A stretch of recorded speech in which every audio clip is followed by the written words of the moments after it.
death into the world like the Bible says, or did death bring man into the world like evolution says?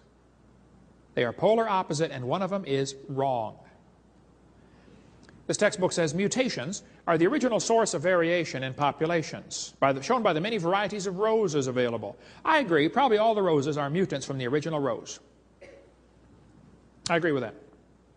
That's not evolution, that's a variety of rose.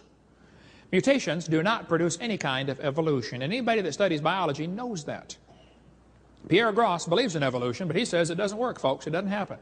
Here's a five-legged bull. That is a mutation. Notice he did not get any new information. Getting an extra leg is not new information, it's a scrambling of existing information. Doesn't the bull already have legs? So it just made one in the wrong place, that's all. Here's a short-legged sheep. That's a mutant. No new information is added, though. That's a loss of information. And he's the first one the wolf is going to catch. Go, boys, go. Here comes the wolf. Oh, Herman didn't make it. There's a two-headed turtle. That's a mutant. It's not ninja, but he's mutant. Okay.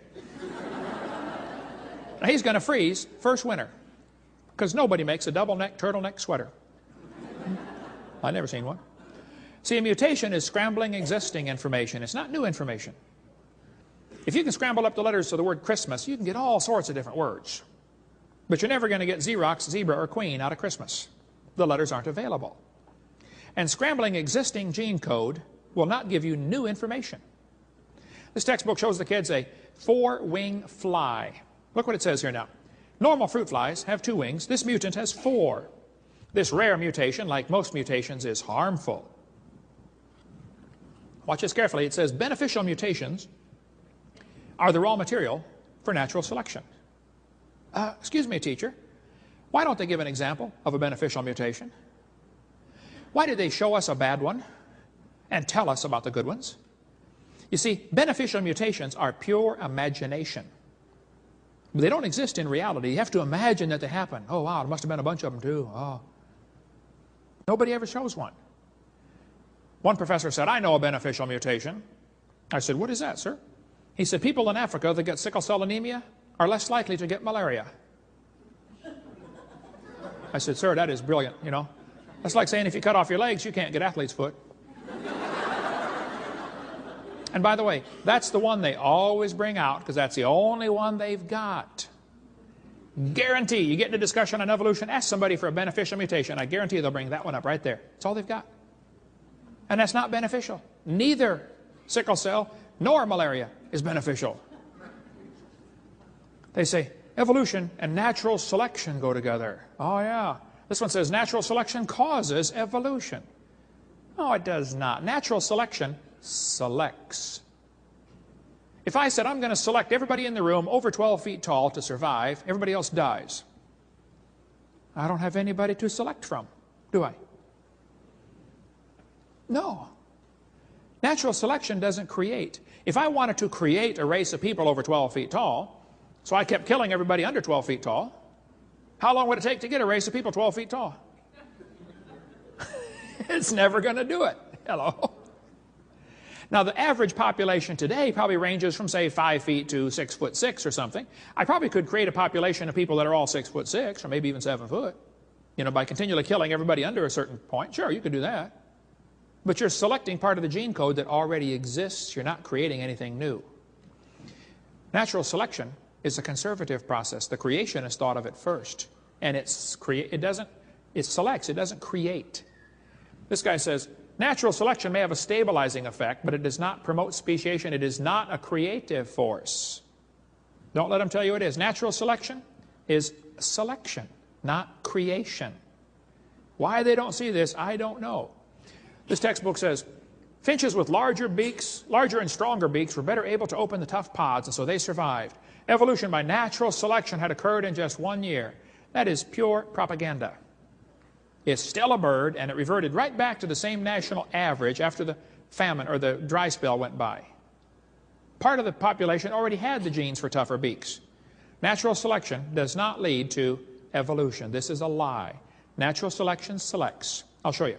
If you worked in a factory that made cars, and your job was quality control, every car that goes by, your job is to, see if it runs. Slam the door, kick the tires, whatever you do to check it.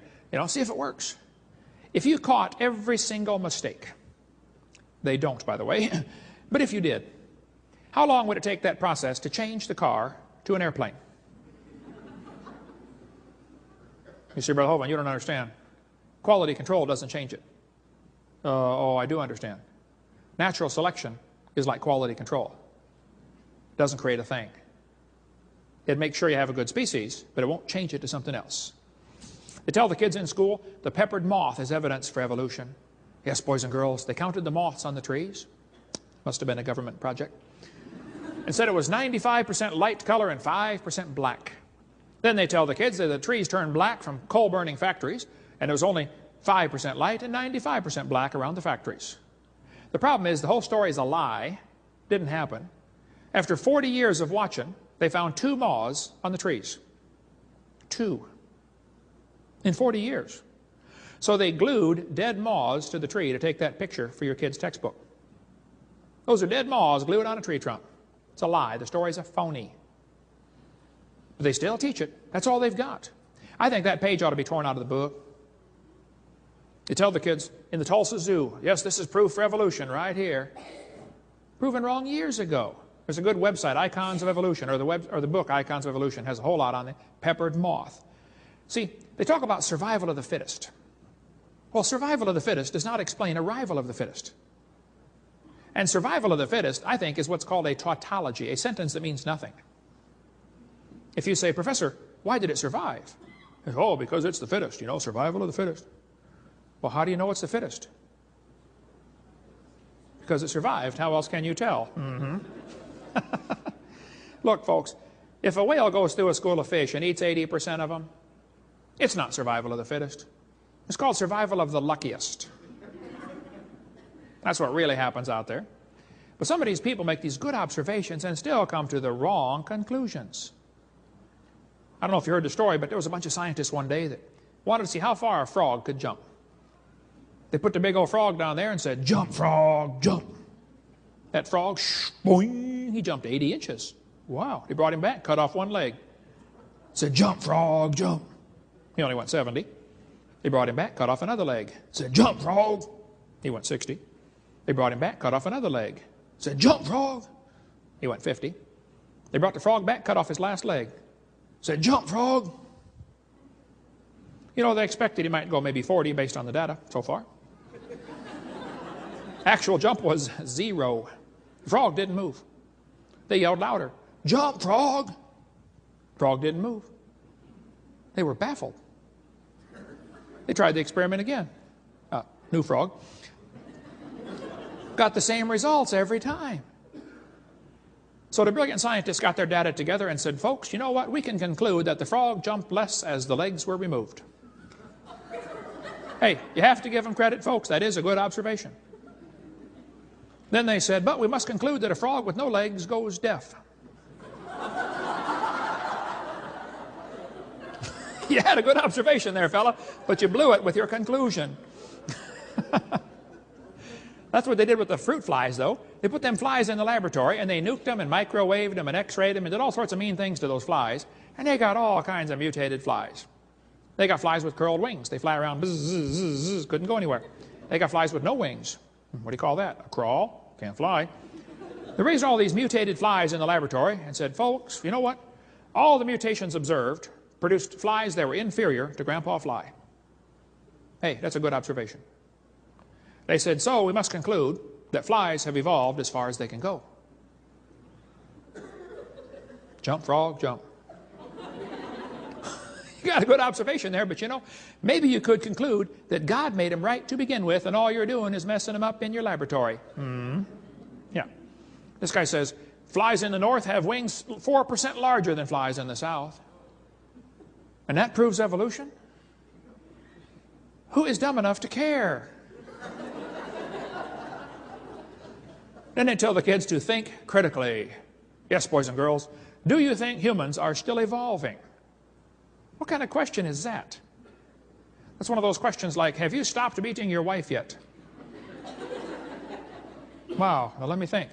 If I say yes, I'm admitting I did. If I say no, I'm still doing it. Hey, did you know it is possible for a question to already have a built-in assumption?